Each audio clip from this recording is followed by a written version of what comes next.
Hello aspirants. आइए कुछ important current affairs देखते हैं। सबसे पहले हम देखेंगे यहाँ पे वंदे मातरम को। तो वंदे मातरम को किसने लिखा था? बंकिम चंद्र चटर्जी जी। बंकिम चंद्र चटर्जी जी ने कब लिखा था? 1875 में लिखा था। और ये एक पोयम हुआ करता था।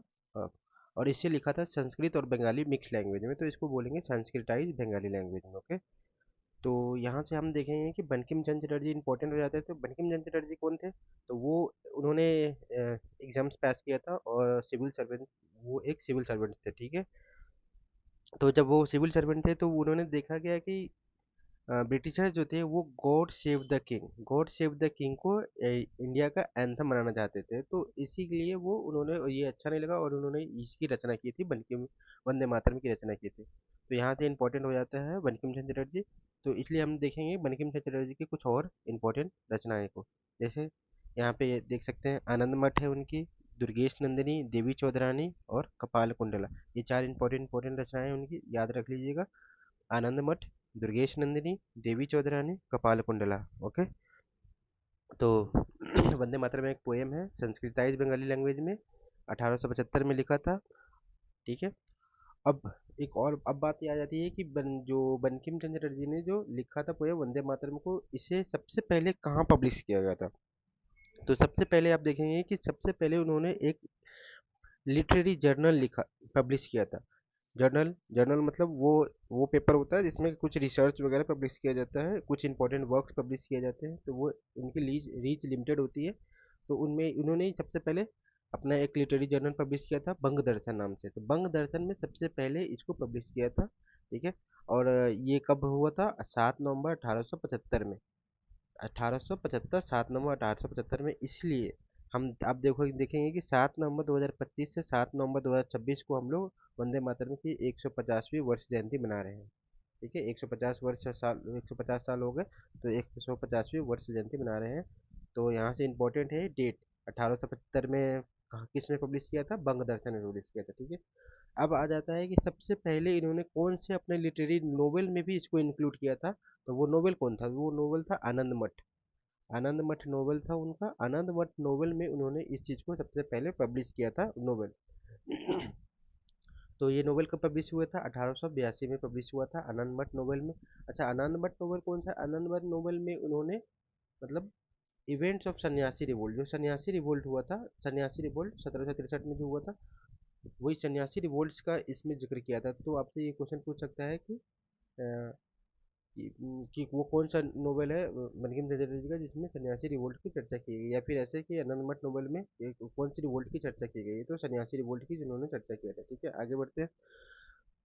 इंडियन नेशनल कांग्रेस में सबसे पहले किसने गाया था? तो रविन्द्रनाथ टैगोर जी ने वंदे मातरम को सबसे पहले गाया था। रविन्द्रनाथ टैगोर जी ने 1896 सेशन में, कोलकाता सेशन में सबसे पहले गाया था। तो क्या 1896, याद रखें, रविन्द्रनाथ टैगोर 1896 कोलकाता सेशन में सबसे पहले इसको गाया था। ठीक है। अब यहाँ से क्वेश्चन बनता है कि क्या रविन्द्रनाथ टैगोर जी नहीं एकमात्र वैसे इंसान है जिन्होंने जिन्होंने किसी आईएनसी सेशन में से गाया है? तो नहीं, बहुत सारे लोगों ने गाया है। तो जैसे कि 1901 में देख सकते हैं, दक्षिणाचरण सेन ने गाया था, वो भी कलकत्ता सेशन में। और ये इंपॉर्टेंट रहता है, 1905 में बनारस सेशन में किसने गाया था? तो सरला देवी चौधरानी। अगेन देवी चौधरानी यहाँ पे आपको देखते हुए मिल जाएगा। और ये बंकिम चंद्र चटर्जी की रचना भी थी देवी चौधरानी। ठीक है। तो सरला देवी चौधरानी ने इन्हें 1905 में इसको गाया था, 1905 में बनारस सेशन में। 1905 इंपॉर्टेंट क्यों हो जाता है? क्योंकि यहाँ पे हुआ था बंगाल पार्टीशन। बंगाल पार्टीशन के अगेंस्ट में इंडिया ने स्टार्ट किया था स्वदेशी एंड बायकॉट मूवमेंट। तो इसलिए इंपॉर्टेंट हो जाता है। और एक और बात की, वंदे मातरम जो है वो सबसे ज़्यादा पॉपुलर कहाँ हुआ था?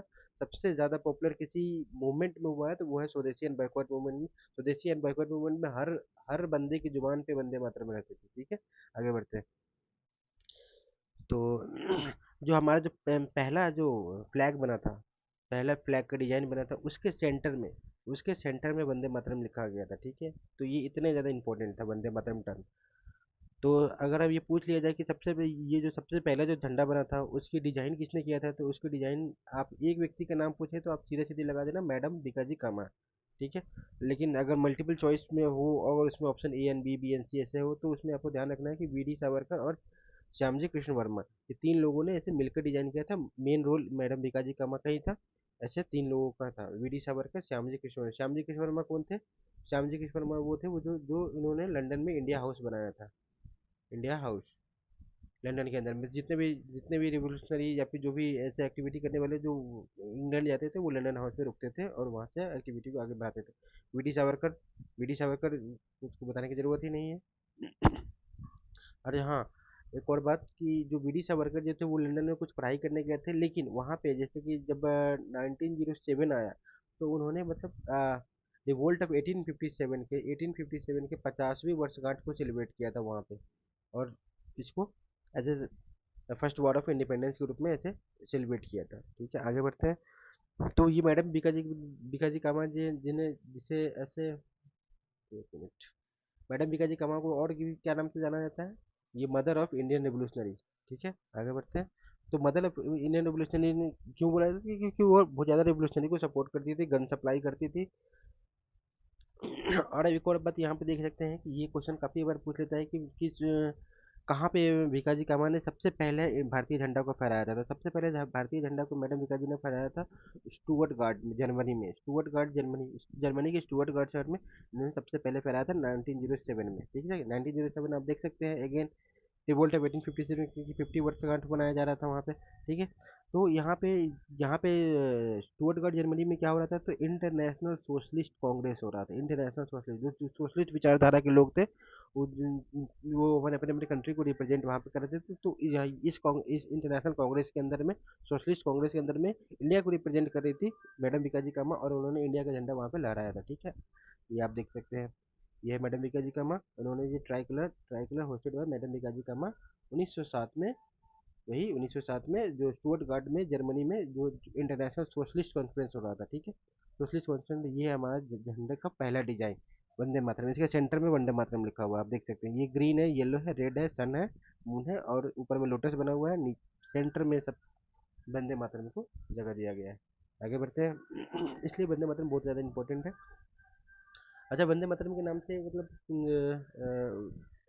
एक और बात है, जो जब स्वदेशी एंड बायकॉट मूवमेंट को आप जब देखेंगे तो आप देखेंगे कि उसमें एक्सट्रीमिस्ट विचारधारा के लोग ज़्यादा पार्टिसिपेट कर रहे थे। तो आप देख सकते हैं कि एक्सट्रीमिस्ट विचारधारा के लोग में सबसे ज़्यादा पॉपुलर कौन कौन रहे हैं? लाल, बाल और पाल। ठीक है, तो लाल बाल पाल, लाला लाजपत राय, बाल गंगाधर तिलक, विपिन चंद्र पाल। तो यहाँ पे आप दो के रोल देख सकते हैं। तो लाला लाजपत राय ने वंदे मातरम नाम से एक जर्नल पब्लिश किया था। अगेन जर्नल आ रहा है, जर्नल उर्दू, मतलब एक रिसर्च पेपर पब्लिश किया था, जर्नल पब्लिश किया था उर्दू में। वो कहाँ से? लाहौर से किया था। ठीक है, लेकिन ये सबसे ज़्यादा इंपॉर्टेंट रहता है कि वंदे मातरम नाम से इंग्लिश न्यूज़पेपर, वीकली न्यूज़पेपर किसने लॉन्च किया था? तो यहाँ पे अगर पूछेगा कि किसने लॉन्च किया था तो बिपिन चंद्र पाल सीधा लगा देना है। ठीक है, अगर बिपिन चंद्र पाल, लेकिन इसके अगर पूछ लेगा कि एडिटर कौन है, कई बार पूछ लेता है, वेरी वेरी इंपॉर्टेंट, क्योंकि एडिटर का रोल बहुत इंपॉर्टेंट होता है। तो कई बार पूछ लेते हैं इसके एडिटर कौन थे, तो अरविंदो घोष। या फिर ऑप्शन में आपसे पूछ लेते हैं कि वंदे मातरम न्यूज़पेपर किसने पब्लिश किया, तो विपिन चंद्र पाल, अरविंदो घोष है। तो आप ए एंड बी दोनों लगाना है। ठीक है, आगे बढ़ते हैं। तो ये आप देख सकते हैं कि अरविंदो घोष बहुत ही पढ़े लिखे व्यक्ति थे और इंग्लिश की पकड़ उनकी अच्छी थी। तो इन्होंने क्या किया था कि इसका इंग्लिश ट्रांसलेशन किया था। आप यहाँ पे देख सकते हैं इंग्लिश ट्रांसलेशन वंदे मातरम में किसने किया था? अरविंदो घोष जी ने किया था। ठीक है, अभी हम यहाँ पे एक और पॉइंट देख लेते हैं। तो वंदे मातरम जो है न्यूज़पेपर है, वीकली न्यूज़पेपर है, तो इसको फाउंड किसने किया था? बिपिन चंद्र पाल ने। इसके एडिटर कौन थे? अरविंदो घोष थे। और वंदे मातरम को इस यही वंदे मातरम न्यूज़पेपर है उसको पेरिस में भी पब्लिश कर रहे थे। कौन पढ़ रहे थे? मैडम भिकाजी कामा कर रहे थे। वंदे मातरम को पेरिस पब्लिकेशन कौन कर रही थी? मैडम भिकाजी कामा वहाँ पे पेरिस इंडिया सोसाइटी से वो कर रही थी। तो वंदे मातरम न्यूज़पेपर इंपॉर्टेंट हो जाता है, ध्यान रखिएगा। तो इसे इंग्लिश ट्रांसलेशन रविंद्र घोष ने किया था। और इसका उर्दू ट्रांसलेशन, ये वेरी वेरी इंपॉर्टेंट हो जाता है। उर्दू ट्रांसलेशन किसने किया था? आरिफ मोहम्मद खान। आरिफ मोहम्मद खान है, कौन है? वो बिहार के भूतपूर्व मुख्यमंत्री है, मतलब सॉरी, गवर्नर रह चुके हैं। अब अभी जो गवर्नर है लेफ्टिनेंट जनरल सैयद हुसनैन, अभी जो गवर्नर है, इनसे जस्ट पहले वो आरिफ मोहम्मद खान जो थे वो बिहार के गवर्नर रह चुके हैं। तो उन्होंने ही उर्दू का ट्रांसलेशन किया था। अभी अभी वो केरला के गवर्नर है। तो आरिफ मोहम्मद खान ध्यान में रख लीजिएगा, इंपॉर्टेंट हो जाता है। ये कुछ पॉइंट्स है, आप पढ़ लीजिएगा, उतना इंपॉर्टेंट नहीं है बट आप ध्यान में रखिएगा। तो अब 1905 में क्या किया था? इंडियन नेशनल कांग्रेस ने जो आईएनसी जो सेशन होती थी उसमें जितने भी सेशंस होंगे उनमें झंडे वंदे मातरम को गाया जाएगा ऐसा अडॉप्ट कर लिया था, और वंदे मातरम को ऑफिशियली अडॉप्ट कर लिया था। लेकिन अगर आपसे पूछा जाए कि Vande Mataram as a national song Indian National Congress ने कब चूज किया था, तो 1937 में इसके दो वर्सेस को मतलब वंदे मातरम के दो स्टैंजा को इन्होंने ऑफिशियली नेशनल सॉन्ग का दर्जा दे दिया था। कब? 1937। 1937 कैसे याद करेंगे? आज़ादी के 10 साल पहले, आज़ादी के बाद 1947, उससे 10 साल पहले 1937 में इसको नेशनल सॉन्ग का दर्जा दे दिया गया था। इसके द्वारा कांग्रेस के आइन बना था कांग्रेस के द्वारा, लेकिन सिर्फ और सिर्फ 2 वर्सेस को। क्यों? क्योंकि 2 वर्सेस के बाद आप देखेंगे कि उसमें लक्ष्मी माता का जिक्र है और भी इंडियन गॉडेस का जिक्र है, तो ऐसे मुस्लिम मुस्लिम कम्युनिटी ऑफेंड ना हो, इस वजह से सिर्फ और सिर्फ 2 वर्सेस को अलाउ किया था। ठीक है, आगे बढ़ते हैं। हाँ, एक और चीज़ यहाँ पे देखिए कि इसको म्यूजिकल म्यूजिकल नोट में किसने दिया था? तो गुरुदेव रविंद्रनाथ टैगोर ने इसको म्यूजिकल फॉर्म दिया था। ठीक है, म्यूजिकल फॉर्म कैसे आप देखें, जैसे कि वंदे मातरम पोएम है, तो हम इसे पोएम को कोई कैसे पढ़ता है? वंदे मातरम सजलाम सुफलाम मलयज सीतलाम ऐसे पढ़ता है। बट इसका जो म्यूजिकल फॉर्म जो आज भी हम लोग गाते हैं, वंदे मातरम सुजलाम सुफलाम, तो इसका म्यूजिक किसने दिया था? रविंद्रनाथ टैगोर जी ने दिया था। ठीक है, तो रविन्द्रनाथ जी को टैगोर, जैसे गांधी जी को महात्मा की उपाधि है, उसे रविन्द्रनाथ टैगोर जी को गुरुदेव की उपाधि है। आगे बढ़ते हैं, तो ये बंग दर्शन हम देख ही लिए हैं। 150वीं वर्षगांठ मना रहे हैं। तो ये यहाँ पे ये कुछ कुछ फिर से मैं एक बार रिवाइज करा देता हूँ जो जो इंपॉर्टेंट पॉइंट हो जाती हैं। तो आप देख सकते हैं कि वंदे मातरम को लिखा किसने था? बंकिम चंद्र चटर्जी ने। कब लिखा था, कब पब्लिश किया था? तो बंग दर्शन में सबसे पहले पब्लिश किया था। बंग दर्शन में सबसे पहले पब्लिश किया था, कब किया था?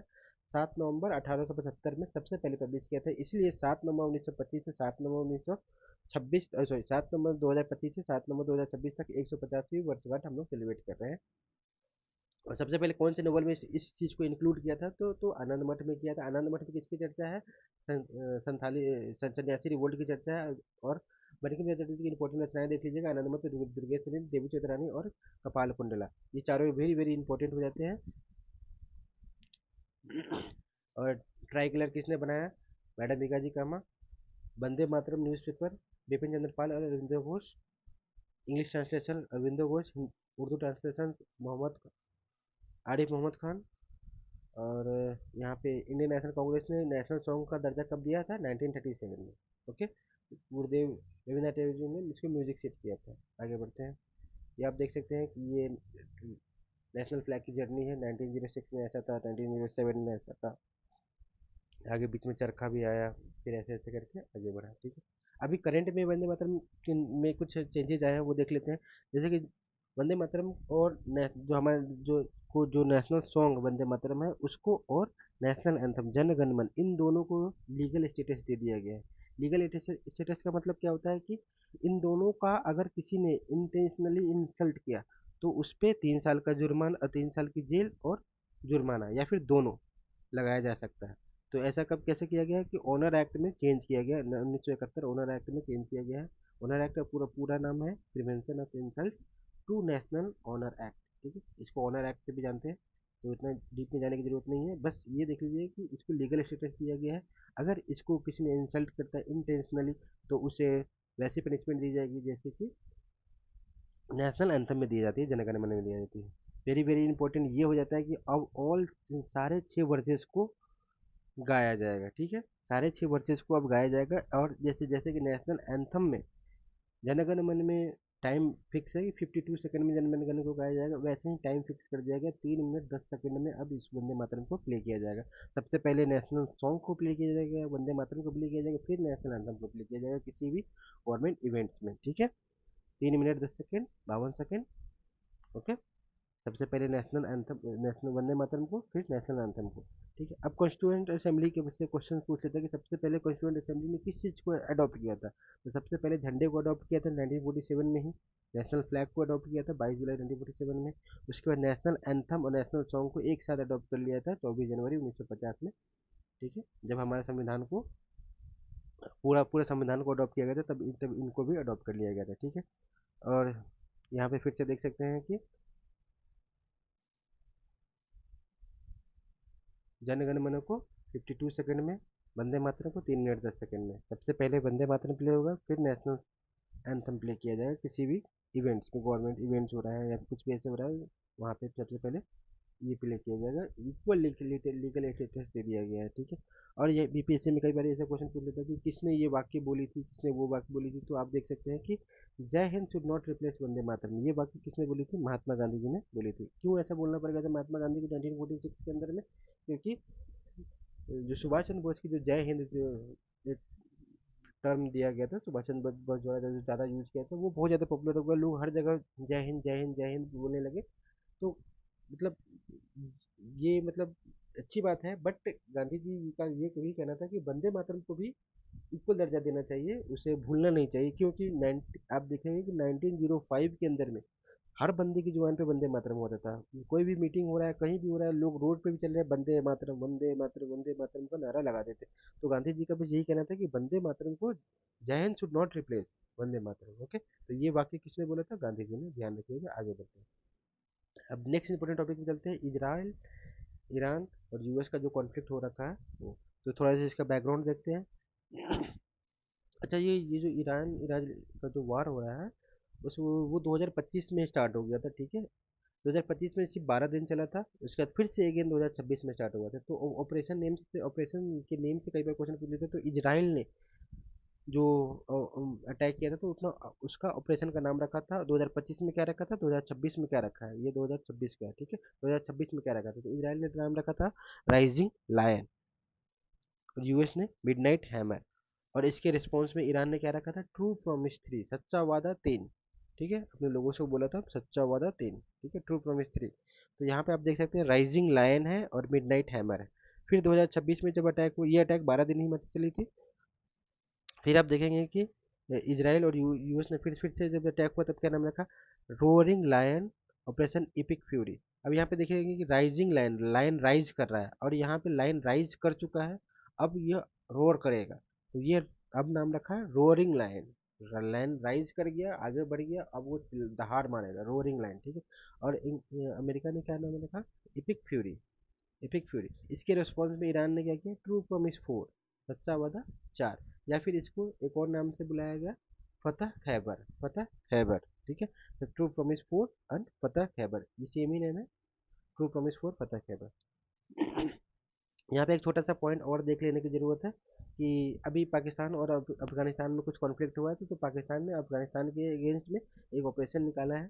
उस ऑपरेशन का नाम है गजब लिल हक, गजब लिल हक। इसका इंग्लिश नाम है wrath for the truth, not important, आप बस ये याद रखिए, गजब लिल हक, ऑपरेशन गजब लिल हक। ओके, नाम भी ऐसा रखता है पाकिस्तान, गजब लिल हक।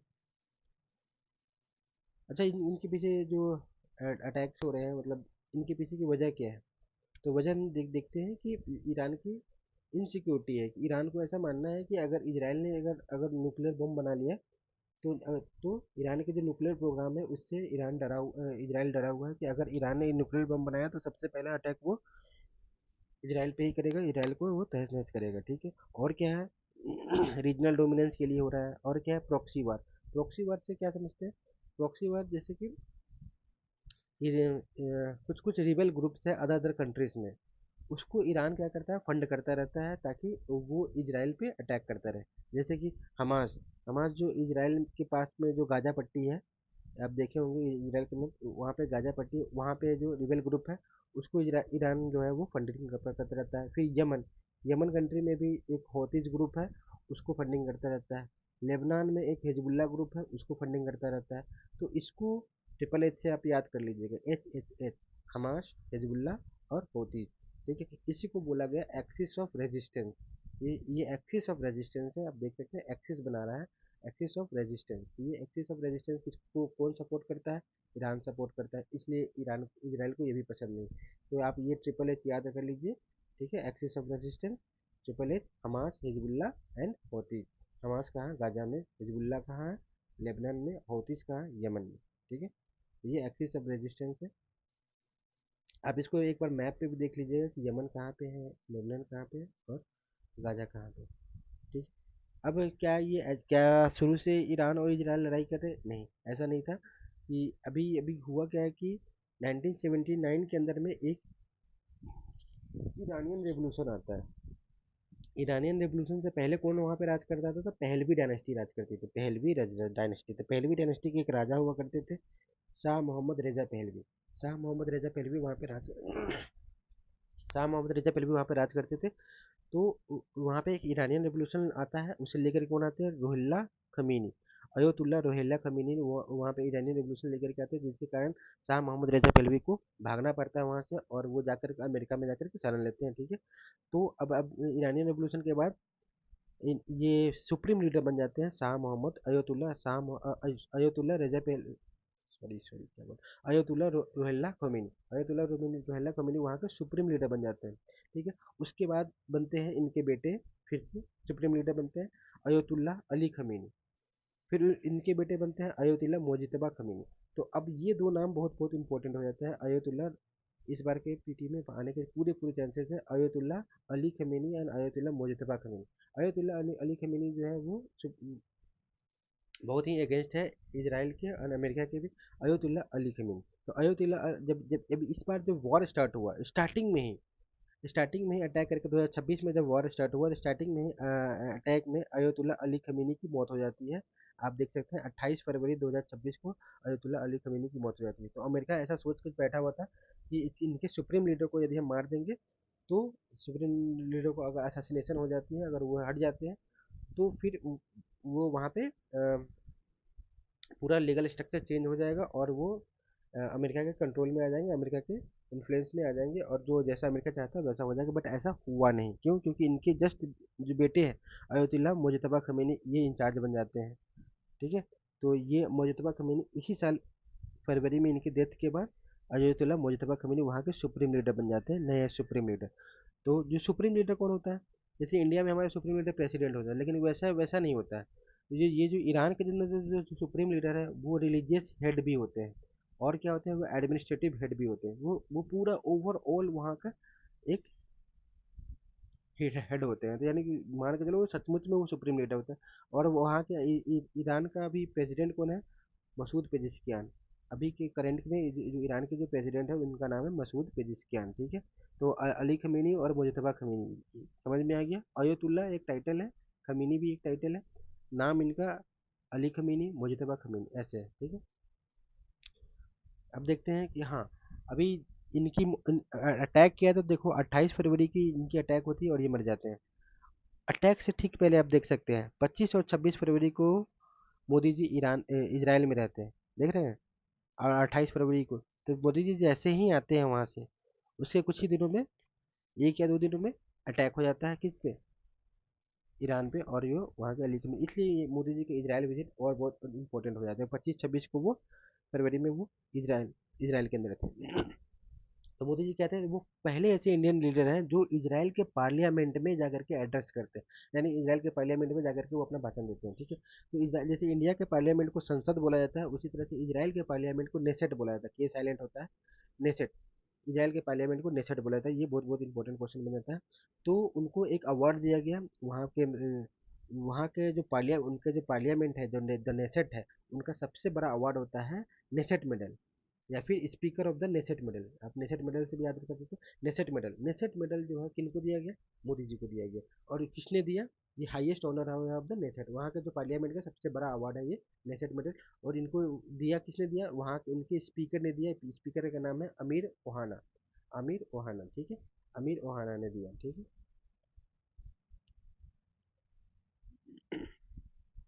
तो यहाँ पे पॉइंट्स को फिर से रिवाइज कर लीजिए। वहाँ के संसद का नाम है नेसेट, वहाँ का उनके संसद का सबसे बड़ा मेडल नेसेट मेडल है, और इनको मोदी जी को दिया गया। मोदी जी पहले प्रधानमंत्री बने वैसे, जो वहाँ के पार्लियामेंट में जाके स्पीच दे दिए हैं।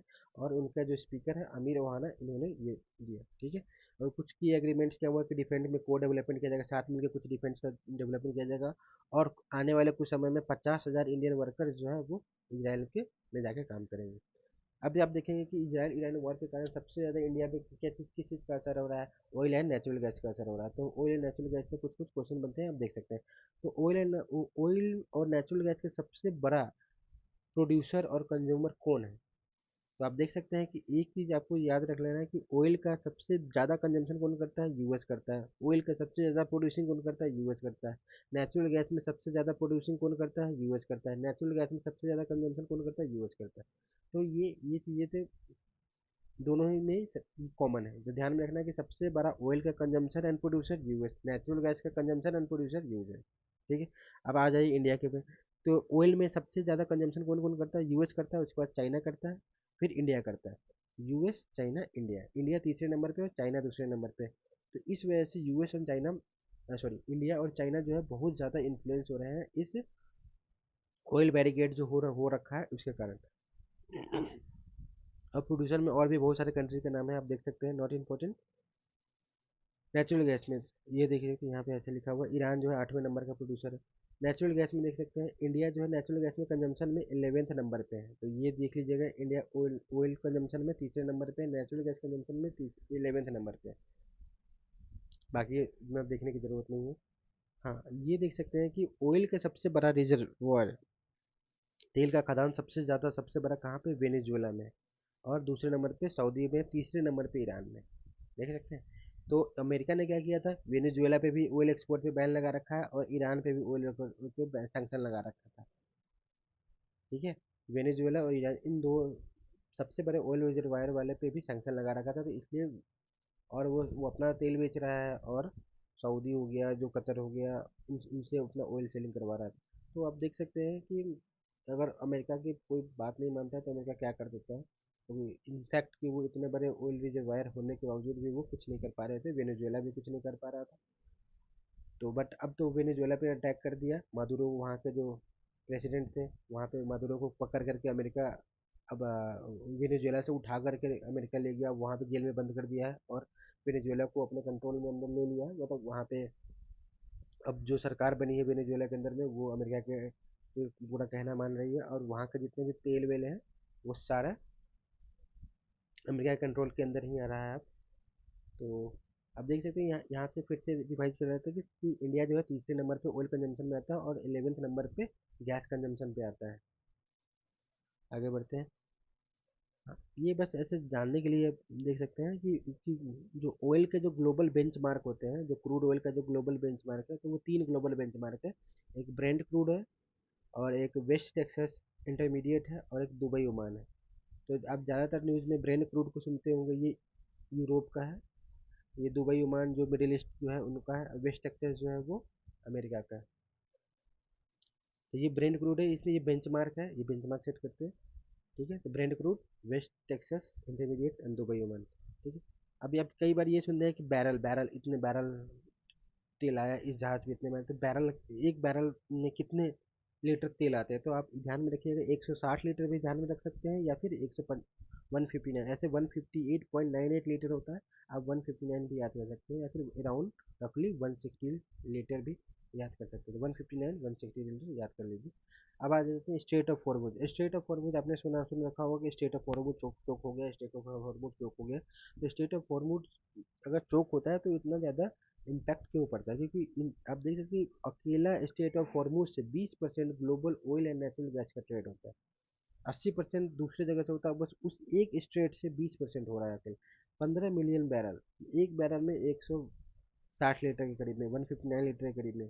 15 मिलियन बैरल, ऐसे ऐसे एक 15 मिलियन मतलब 1 मिलियन में 10 लाख, 1 मिलियन में 10 लाख। ठीक है, तो ऐसे 15 मिलियन बैरल क्रूड ऑयल का सप्लाई वहाँ से डेली हो रहा है। ठीक है। और कुछ प्लेसेस इन न्यूज़ है, आप देख सकते हैं, जैसे कि अमेरिका ने पहली बार अटैक किया था, तो अभी अमेरिका का और ईरान का, सॉरी, इसराइल का मेन कंसर्न क्या था कि ईरान ने अपना न्यूक्लियर प्रोग्राम को बढ़ा रहा है। तो ईरान क्या कहते हैं, जैसे जो अब यहाँ पे न्यूक्लियर प्रोग्राम के बारे में थोड़ा समझ लीजिए। जो यूरेनियम होता है, यूरेनियम होता है, तो जो यूरेनियम होता है उसको इनरिच किया जाता है, उसको और तराशा जाता है, जैसे हीरे को तराशा जाता है वैसे यूरेनियम को इनरिच किया जाता है। उसको और इनरिच करते करते करते करते करते उसको अगर 60% तक यूरेनियम को इनरिच करते हैं, तो आप इस 60% इनरिच यूरेनियम से nuclear power plant nuclear power plant को चला सकते हैं, बिजली पैदा कर सकते हैं। 60% तक आपका हो गया तो आप न्यूक्लियर पावर प्लांट चलाइए, बनाइए, और उसको बिजली पैदा कीजिए। बट अगर आप 60% से और ज़्यादा इनरीच कर रहे हैं, आप 90% तक उसको ले गए, तो उससे आप न्यूक्लियर बॉम्ब बना सकते हैं। तो इसराइल का ऐसा मानना है कि ईरान ने ऑलरेडी 60% को बना चुका है, 60% इनरीच कर चुका है, अब वो 60% से और ज़्यादा इनरीच कर रहा है, 90% की तरफ जा रहा है। और ऐसा कर लेगा तो वो न्यूक्लियर बॉम्ब बना लेगा, वो उसके चोरी छुपे कर रहा है, इसलिए उस पर अटैक कर रहा है। तो ईरान भी बहुत शातिर है, कई बार अटैक कर चुका है इजराइल। तो उन्होंने उस ईरान ने क्या किया है कि ऐसे माउंटेन्स है, माउंटेन्स के बेस में एक टनल बना करके उस टनल में वो क्या करता है, इनरिचमेंट को करता है या फिर इनरिच यूरेनियम को स्टोर करके रखता है। तो ऐसे ऐसे तो अब इजराइल कितना भी बॉम्ब मारेगा तो क्या होगा, पहाड़ थोड़ा सा ब्रेक हो जाएगा लेकिन उसको कुछ नहीं होगा, बहुत नीचे जा करके। इसलिए अब क्या किया इजराइल, इजराइल ने अमेरिका को बोला कि अमेरिका तुम्हारे पास एक बंकर बस्टर बॉम्ब है, बंकर बस्टर बॉम्ब है जिसका नाम है GBU-57। तो ये बहुत भारी बॉम्ब होता है। तो GBU-57 बंकर बस्टर बॉम्ब है, ले जाओ इसको इस पहाड़ पे गिराओ ताकि ये जो इनरिच यूरेनियम को स्टोर करके रख रखा है उसको डिस्ट्रॉय किया जा सके। तो ये अमेरिका आता है और अपना B2 बम्बर लेकर के, B2 बम्बर एयरप्लेन, B2 बम्बर एयरप्लेन को लेकर के आता है। और जो ऐसे ऐसे जो माउंटेन वाले जो जगह होते हैं वो उनका नाम होता है नतान, फोर्दो, नतान और इफ्सान। इन तीनों जगहों पे बम गिरा करके और इसको तहस नहस कर देता है। तो आप तीन जगह याद कर लीजिए, फोर्दो, नतान और इफ्सान। ये पिछले साल हुआ था बट देख सकते हैं, फोर्दो, नतान, इफ्सान। फोर्दो में फोड़ दिया, नतान, इफ्सान। ओके, आगे बढ़ते हैं। अब यहाँ से इम्पोर्टेंट हो जाता है कि इजराइल, सॉरी ईरान, ईरान का जो नेबरिंग कंट्री है, लैंड नेबरिंग कंट्री, ईरान की बॉर्डर कौन कौन से कंट्रीज से टच होती है, तो ये इंपॉर्टेंट हो जाता है यहाँ पे। तो इसके कुछ ट्रिक्स हैं, आप यहाँ पे देख रहे हैं, ये स्टेट ऑफ हॉर्मूज है, ठीक है, ये स्टेट ऑफ हॉर्मूज है, आप देख सकते हैं यहाँ पे स्टेट ऑफ हॉर्मूज। ओके, अब अभी यहाँ पे आपको एक बात बता देते हैं, स्टेट ऑफ हॉर्मूज जो है वो कौन से दो कंट्री के बीच में है। तो ये देख रहे हैं स्टेट ऑफ हॉर्मूज गुजर रहा है ऐसे, स्टेट ऑफ हॉर्मूज गुजर रहा है, ये कौन से दो कंट्री के बीच में। तो आप देखोगे कि यहाँ पे यूएई है और यहाँ पे ईरान है, तो आप बोल दोगे ईरान और यूएई के बीच में, पर ये गलत हो जाएगा। आप देख रहे हैं कि यहाँ पे ओमान है और इसी ओमान का कुछ पार्ट यहाँ भी है, ये छोटा सा पार्ट देख रहे हैं, ये ओमान का पार्ट है। तो ये तो तो स्टेट ऑफ हॉर्मूज कौन से दो कंट्री के बीच में पाया जा रहा है, तो स्टेट ऑफ हॉर्मूज जो है वो ईरान और ओमान के बीच में है। ईरान, ओमान दोनों का नाम सिमिलर आ रहा है, एन एन लास्ट में आ रहा है, ईरान, ईरान, ओमान, ठीक है। तो ईरान और ओमान के बीच में स्टेट ऑफ हॉर्मूज गुजरती है, ना कि यूएई और ईरान के बीच में, ध्यान रखिएगा। अच्छा, एक और बात है कि स्टेट ऑफ हॉर्मूज जो है वो कौन से दो वाटर बॉडीज के बीच में है। तो इधर देखिए, इधर है पर्शियन गल्फ और इधर है गल्फ ऑफ ओमान। ये चूंकि यहाँ पे ओमान है इसलिए यहाँ पे ओमान, गल्फ ऑफ ओमान नाम पर है। और पर्शियन गल्फ, इसका नाम पर्शियन क्यों मिला, क्योंकि ईरान के पुराने समय में ईरान का जो जो नाम हुआ था, या तो फारस बोलते थे या फिर पर्शिया बोलते थे, ठीक है, पर्शिया। तो इसलिए इसका नाम हो गया पर्शियन गल्फ और इसका नाम हो गया गल्फ ऑफ ओमान। तो इन दोनों वाटर बॉडी को कनेक्ट करती है स्टेट ऑफ हॉर्मूज। और ऐसे अगर कोई भी शिप आता है ऐसे आकर के यहाँ पे इंटर करता है अरेबियन सी में, और यहाँ पे इंडिया है, ठीक है, तो यहाँ पे अरेबियन सी में आकर के फिर यहाँ से इंडिया के साथ ट्रेड होता है। ओके, अब हम यहाँ पे देखेंगे कि कौन कौन से कंट्री है जो लैंड बॉर्डर शेयर करती है किसके साथ, ईरान के साथ। तो इसका एक ट्रिक है यहाँ पे, पैट एट हक से, PAT पैट, AAT एट हक से, पैट एट हक से। तो इसको याद रख लीजिएगा, पैट एट हक से कैसे याद कीजिएगा, पैट हो जाएगा पाकिस्तान, अफगानिस्तान, तुर्कमेनिस्तान। एक और बात यहाँ पे देखेंगे, यहाँ पे तुर्कमेनिस्तान भी है और तुर्की भी है, तुर्कमेनिस्तान तुर्की दोनों ही है, ठीक है। तो PAT PAT, Pakistan, Afghanistan, Turkmenistan, ठीक है। स्थान स्थान स्थान, हिंदुस्तान, पाकिस्तान, अफगानिस्तान, तुर्कमेनिस्तान। तो इधर ऐसे हो जाएगा, स्थान स्थान स्थान, पाकिस्तान, अफगानिस्तान, तुर्कमेनिस्तान। इसके बाद बीच में कैस्पियन सी पड़ जाती है, इसके बाद लैंड में कौन रहता है, अजरबैजान और अर्मीनिया भी आता है। पैट हो गया एट, AAT एट, AAT एट, अजरबैजान, अर्मीनिया और तुर्की, AAT एट, ठीक है। ये इतना छोटा सा बॉर्डर लगता है अर्मीनिया का भी। तो अजरबैजान, अर्मीनिया, तुर्की, पैट एट हक से, हक हो जाएगा इराक, इराक का बहुत बड़ा बॉर्डर लगता है, ठीक है, पैट एट हक से, HAQ हक, हक, ठीक है। हक, यहाँ पे हक इसलिए क्योंकि यहाँ पे इराक में भी क्यों आ रहा है, इसमें भी क्यों आ रहा है, ठीक है। तो पैट एट हक से, तो इसको याद रख लीजिएगा, पैट एट हक से। तो ये land lock, land bordering country जो शेयर करती है। अब यहाँ पे जो स्टेट ऑफ हॉर्मूज बहुत ज़्यादा न्यूज़ में आ गया था, तो पर्शियन गल्फ भी इंपॉर्टेंट हो जाता है। तो पर्शियन गल्फ में कौन कौन से जो कंट्री है जो पर्शियन गल्फ के बॉर्डर शेयर करती है, तो वो भी इंपॉर्टेंट हो जाता है, उसको भी देख लेते हैं। तो उसके लिए ट्रिक है, I2K सब बोल रहा है कतर, वो कतर देगा वो यूएई मैन, ठीक है। अब देखिए, ये हो गया पर्शियन गल्फ। पर्शियन गल्फ के इधर है ईरान, ठीक है, ईरान, ओके। और इसके जस्ट बगल में है इराक। और यहाँ पे ये देखिए पर्शियन गल्फ का ये छोटा सा बॉर्डर लग रहा है इराक का, ठीक है। और यहाँ पे ये है कुवैत, ठीक है। Iran, Iraq, Kuwait, I2K, I2K, ठीक है। ईरान, इराक, कुवैत, I2K, ठीक है। उसके बाद आप देखते हैं कि ये सऊदी, ये यहाँ से यहाँ तक सऊदी का बॉर्डर लग रहा है, ठीक है। फिर यहाँ पे आप देखिए कि आइलैंड कंट्री है, कौन सा है, बहरीन। और यहाँ पे ये ऐसा है, ये कौन सा कंट्री है, कतर, ठीक है। उसके बाद यूएई, फिर यहाँ पे ओमान का भी बॉर्डर लग रहा है, ठीक है, पर्शियन गल्फ के साथ, ओके। तो इसको, अच्छा एक और बात है कि ईरान अमेरिका के साथ वॉर में है, बट ईरान के पास इतनी बड़ी मिसाइल नहीं है कि वो सीधा ऐसे अटैक करके अमेरिका के ऊपर बम मार दे। तो वो क्या करता है, अमेरिका की इतनी दूरी तक फेंक नहीं सकता है बम, तो वो क्या करता है, अब क्या करोगे, मान लो कोई किसी से आपकी लड़ाई हो गई है, बट आप उसका कुछ नहीं बिगाड़ रहे हो, तो आप क्या करोगे, आप उसके जो रिलेटिव्स हैं, या फिर उसके जो काफ़ी करीब है, या फिर उसका जो सबसे इम्पोर्टेंट एसेट है, आप उस पर अटैक करोगे, ठीक है। तो वो वही कर रहा है यहाँ पे ईरान की, ये अमेरिका का बहुत बहुत इंपॉर्टेंट एसेट्स है, या फिर जो काफ़ी एलाई कंट्रीज है वो है, कतर हो गया, कतर हो गया, और यूएई हो गया, इन सब पे, सऊदी हो गया, इन सब पे वो बम बरसा रहा है। तो इन सब में सबसे ज़्यादा नुकसान किसी का हुआ है तो वो यूएई का हुआ, बहुत पास में है वो यूएई को। यूएई अपने आप को एक बहुत बड़ा ब्रांड के रूप में दिखाता था कि, और वहाँ पे इतने ज़्यादा इन्वेस्टमेंट आते थे। और तो सबसे ज़्यादा नुकसान हुआ है किसी को, तो यूएई को हुआ है, ठीक है। तो यूएई का ब्रांड वैल्यू बहुत ज़्यादा डाउन हो गया है। तो इसी से एक ट्रिक है कि सब बोल रहा है क्या, कि कतर देगा वो यूएई को, वो कौन, ईरान। सब बोल रहा है कि कतर देगा ईरान यूएई को, मैन, वो मैन, सब बोल रहा है कि वो कतर देगा यूएई को, ठीक है। तब देखो सब बोल रहा है, सबसे सऊदी, सब बोल रहा है, बोल से बहरीन, बोल रहा है कतर देगा वो, कतर देगा वो कौन, ईरान, यूएई को ओमान, ठीक है। सब बोल रहा है कतर देगा वो यूएई को ओमान, ठीक है।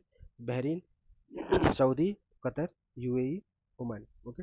अब यहाँ से एक और पॉइंट निकल के आता है कि ऐसे क्वेश्चन कैसे पूछते हैं, तो यूपीएससी में एक क्वेश्चन पूछा था कि इनमें से कौन सा कंट्री है जो जो स्ट्रेट ऑफ हॉर्मूज को क्रॉस करके अरेबियन सी में आता है, और ऑप्शन में दे दिया बहुत सारे कंट्री का नाम, उसमें एक नाम दे दिया कतर का, कतर का नाम दे दिया।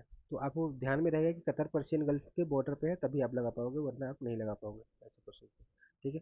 आगे बढ़ते हैं। तो देखो यहाँ पे कुछ ईरान का फिजियोग्राफी देख लेते हैं।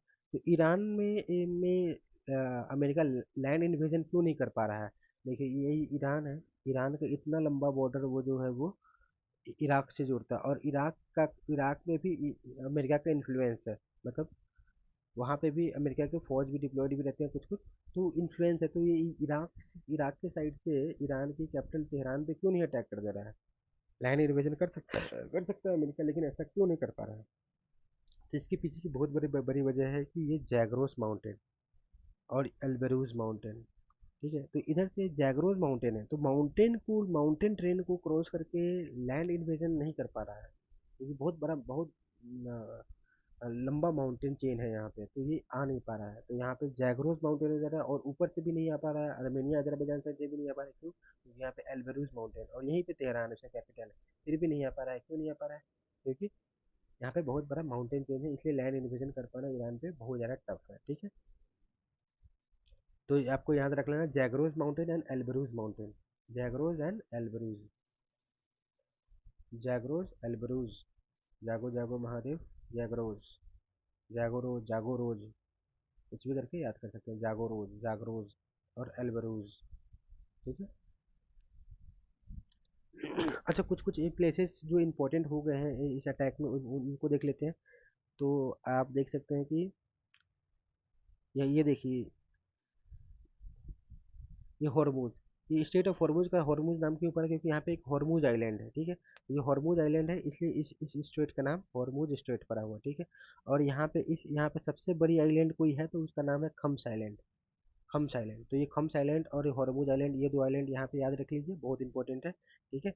और एक ये नाम तो आप कभी भूलिएगा मत, खर्ग आइलैंड। खर्ग, खर्ग आइलैंड के थ्रू ईरान क्या करता है, अपने मैक्सिमम ऑयल का सप्लाई खर्ग आइलैंड के थ्रू करता है। यहाँ पे बहुत बड़ा उसका प्लांट है और यहाँ से वो सबसे ज़्यादा ऑयल का एक्सपोर्ट करता है खर्ग आइलैंड के थ्रू।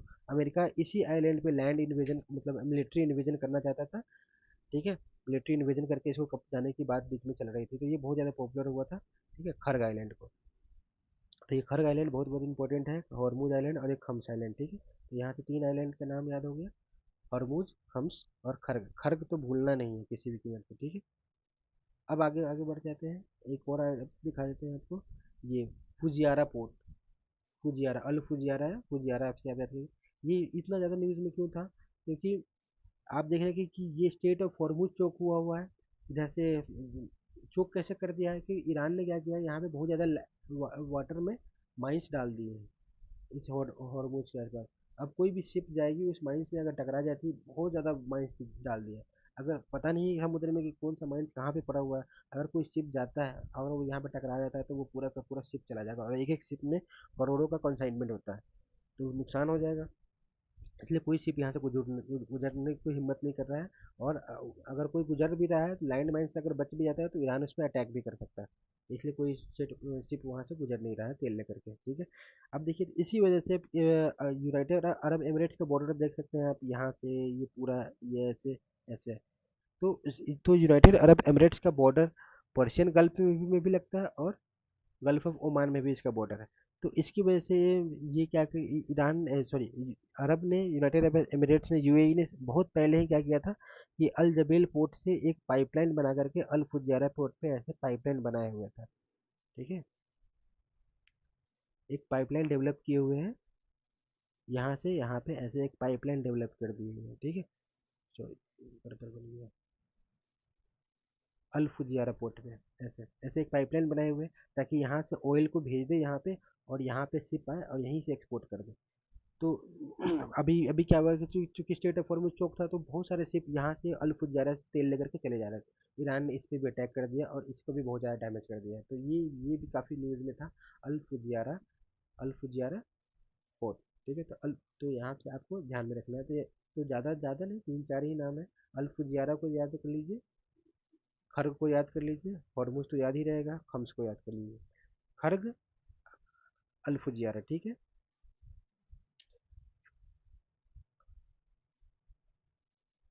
बस एक पॉइंट को डिस्कस करके हम इसको एंड करते हैं। बैटरी जो है वो 1% हो रखी है, तो इसको एंड करते हैं। अब ये देखिए, ये कतर है। ठीक है, ये कतर है, ये ये कतर है, देख रहे हैं, ये कतर का बॉर्डर है। तो यहाँ पे एक एक पोर्ट है कतर का जिसका नाम है रास लाफान। ठीक है, हम देख सकते हैं यहाँ पे रास लाफान। और इसके बाहर में जो जो एरिया है ना, समुद्र का एरिया, वह ये यहाँ पे बहुत ज़्यादा गैस फील्ड पाया जाता है। तो ठीक है, तो ये गैस फील्ड पाया जाता है, तो ठीक है। तो ये यहाँ पे जो कतर का जो एक पोर्ट है, रास लफान पे किसने अटैक कर दिया, ईरान ने अटैक किया है। ठीक है, तो ये जो गैस फील्ड है, इस गैस फील्ड का नाम भी इंपॉर्टेंट हो जाता है। तो ये आप देख रहे हैं कि कोई भी इंटरनेशनल वाटर होता है उसको जो कंट्री की लैंड बॉर्डर जो कोस्टल एरिया होता है वहाँ से इकोनॉमिक जोन बनता है, ईईजेड, एक्सक्लूसिव इकोनॉमिक जोन।